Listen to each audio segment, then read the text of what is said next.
Après, le coach, il a dit que j'étais pas prêt, c'est comme ça, c'est le football. Moi, j'ai pris de l'expérience et j'ai vu qu'il n'y a rien qui est sûr dans le football et que tu peux monter comme ça et vite redescendre.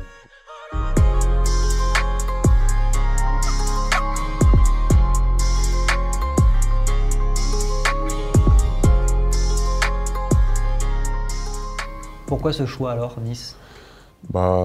D'abord, moi, quand je suis parti à Arsenal, je ne pensais pas que j'allais être prêté en janvier. Après, avec tout ce qui s'est passé, je devais aller en prêt. Et pour moi, la meilleure solution, le meilleur choix, c'était de rejoindre l'OGC Nice parce qu'il y a un bon projet, il y a une bonne équipe, il y a de bonnes ambitions, ça joue bien au ballon.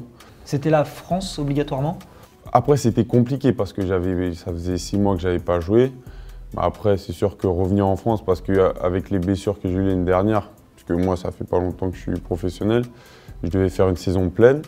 Donc je me suis dit, pourquoi pas revenir, parce que l'année dernière, c'était la saison où Arsenal m'avait prêté et il voulait que je fasse une saison pleine. Donc je suis revenu en France pour essayer de faire 6 mois pleins.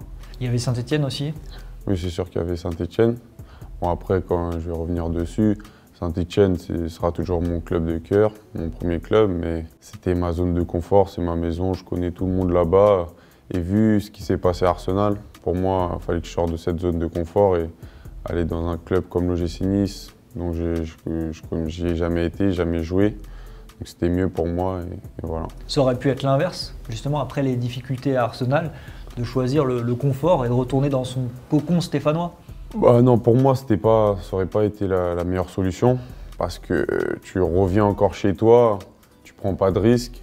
Donc voilà, pour moi, c'était mieux que j'aille dans un club où je connais personne, où il y a de bonnes ambitions, où le coach je ne connaissais pas. Et voilà. Arsenal, vous n'avez pas joué. Comment vous l'expliquez? Après, ça s'est mal passé à Arsenal les 6 premiers mois. Il y a eu plusieurs choses. La première, c'est qu'ils finissaient le championnat. Moi, j'étais chez moi en confinement. On pouvait juste courir à 1 kilomètre.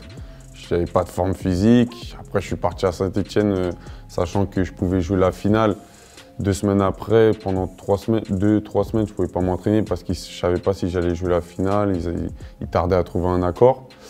Et à la fin, au final, je suis allé à Arsenal, mais bon, comme ils finissaient le championnat, je m'entraînais tout seul. Et 1 semaine et demie après, ils sont partis en vacances, donc je m'entraînais tout seul pendant 2 semaines. Et ils sont revenus, il y a eu 2-3 matchs amicaux. Bon, les entraînements tout seul, ça ne remplace pas les matchs, c'est-à-dire qu'il fallait que j'enchaîne.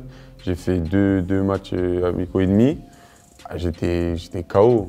J'étais KO physiquement, j'avais pas le rythme. Moi, je pensais que le coach il allait me faire enchaîner pour que je trouve le rythme. Bon, après, il m'a dit que j'étais pas prêt, ce qui est normal. Après 6 mois où je suis resté chez moi pendant le confinement et ils jouaient, je pouvais pas être prêt, donc il fallait que j'enchaîne. Après, le coach il a dit que j'étais pas prêt, c'est comme ça, c'est le football. J'aurais quand même voulu avoir une chance, parce que j'ai fait 0 match. Moi, j'ai vu comment c'était et j'ai pris beaucoup d'expérience avec ça. C'était une première expérience à l'étranger. Est-ce que vous dites que peut-être vous êtes parti trop tôt? Non. Je pense pas que je suis parti trop tôt, comme on le voit avec mon ancien compatriote Wesley Fofana. Il est parti. Les gens au début ils disaient qu'il est parti trop tôt, trop tôt. Au final, il est en train d'exploser tout. Il fait une superbe saison. Et voilà, quand tu te sens prêt, il faut partir. Voilà, donc je pense pas que je suis parti trop tôt. C'est des choses qui arrivent et j'ai confiance en moi et je sais que je vais m'imposer à Arsenal, j'espère. À présent, vous êtes à Nice. Est-ce qu'il y a un sentiment de revanche? Qu'est-ce qui vous anime? Vous avez envie de prouver que vous pouvez encore grandir? Ouais, bien sûr. Quand tu fais 6 mois sans jouer, après, tu n'as qu'une envie, c'est d'enchaîner les matchs, jouer tous les 3 jours, même tous les 2 jours. Parce que 6 mois, tu fais 0 match, tu t'entraînes, tu sais déjà que tu ne vas pas jouer. Parce que plus ça a passé, plus je m'entraînais, je savais déjà que je n'allais pas jouer. Donc, c'est des conditions difficiles. Donc là, c'est pour ça que je suis venu à Nice et franchement, ça me fait un bol d'air frais. Bon, après, c'est sûr que pour l'instant, on n'est pas dans une bonne situation, mais on va tout faire pour se sortir de là. Tout à l'heure, vous parliez du physique qui forcément, vous aviez un peu de mal puisque vous n'avez pas pu enchaîner. Dans la tête, c'était comment? Il y a eu un moment aussi où ça a été dur? Ouais, c'est clair que c'était dur parce que honnêtement, même l'année dernière, quand j'étais à Saint-Étienne en janvier, Arsenal, ils voulaient que je vienne déjà en janvier parce que c'était un peu mal.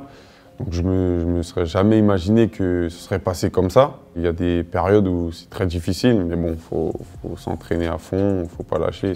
Le foot, c'est le mental, hein. Il y a rien de sûr. Il peut y avoir des périodes comme ça, mais il faut surtout pas lâcher. Du coup, à Nice, vous avez un peu retrouvé le goût justement de jouer au football? Ouais, bien sûr. Là, j'ai retrouvé le goût. Je suis arrivé un jour, j'ai joué le lendemain. C'est sûr que ça fait du bien de jouer, d'enchaîner les matchs parce que je suis jeune, j'ai 19 ans. C'est en jouant les matchs comme ça que tu progresses, tu vois quelle erreur tu as fait, tu corriges le match suivant et ça c'est vraiment mieux. Vous aviez eu des mots forts au moment de votre présentation. En conférence de presse, vous aviez dit que vous veniez ici pour assumer le rôle de patron. Oui, c'est clair. Après la blessure de Dante, qui est un top défenseur, qui était le patron de cette équipe, j'ai eu des contacts avec les dirigeants qui m'ont demandé si j'étais prêt à prendre ce rôle.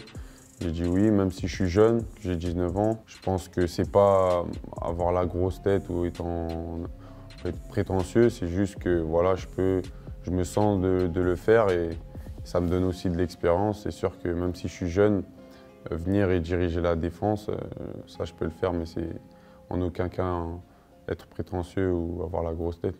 Vos objectifs, vos ambitions avec Nice? Bah, pour l'instant, c'est 6 mois, je suis prêté 6 mois. Je vais tout donner à chaque fois. Chaque fois que le coach me mettra, j'essaierai de tout donner. Et c'est sûr que bah, pour l'instant, on est mal classé, mais il faut gagner, il n'y a rien qui est joué, il n'y a rien qui est fait. Mais d'abord, sortir de cette impasse et après, on verra. Vous arrivez à vous projeter déjà ou c'est le flou complet? Ouais, pour l'instant, quand tu es dans une situation difficile comme ça, comme j'y étais un peu avec Saint-Etienne l'année dernière, c'est plutôt de gagner et après voir. Tu ne peux pas te projeter quand tu es dans une mauvaise situation comme ça. Et voilà. Votre avenir, vous ne savez pas encore où il Ouais, sera? ça, je sais pas. Je l'ai vu qu'il fallait plus trop se projeter. Donc, je prends les 6 mois. Je regarde que les 6 mois et j'essaie tout donner. Et le reste, on verra après. Que ce soit Arsenal ou ailleurs, à court ou à plus long terme, il y a peut-être l'idée quand même que vous vous imposerez en Angleterre un jour? Oui, franchement, sans avoir la grosse tête ou être prétentieux, j'ai confiance en moi. Je sais que je suis un jeune joueur, je sais que j'ai beaucoup à progresser, mais j'ai quand même confiance en moi et je sais qu'un jour ou l'autre, je m'imposerai, que ce soit en Angleterre ou par ailleurs. Vous étiez au top avec Saint-Etienne.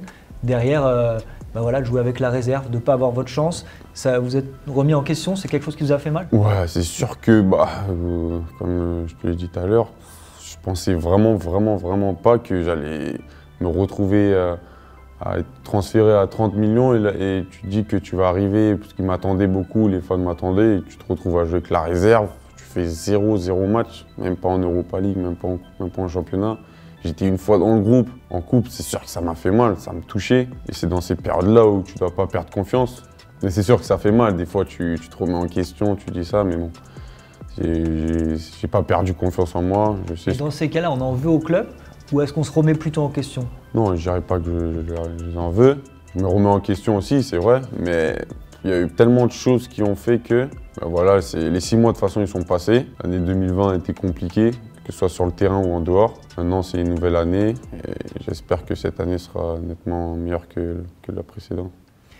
Si je vous dis Bondy, ça vous inspire quoi? Ça m'inspire plein de choses. La ville, les top joueurs qui sont passés, où il y a aussi les jeunes qui arrivent aussi, mais c'est sûr que Bondy, c'est la ville du foot. Vous êtes évidemment passé par Bondy, vous avez grandi à Bondy et vous avez eu un entraîneur connu, on va dire. Bien sûr, Wilfried Mbappé, qui a été mon coach en U11 et donc que j'ai pas oublié, qui m'a fait beaucoup progresser, même si j'étais attaquant avec lui. Et ouais, c'est sûr que Bondy, le club de Bondy, franchement c'est top. Il y a beaucoup de joueurs, donc j'ai pas besoin de citer le nom, comme Kylian Mbappé, Jonathan Iconé, moi-même, ou d'autres joueurs encore qui arrivent. Il était comment, Wilfried Mbappé, en tant qu'entraîneur?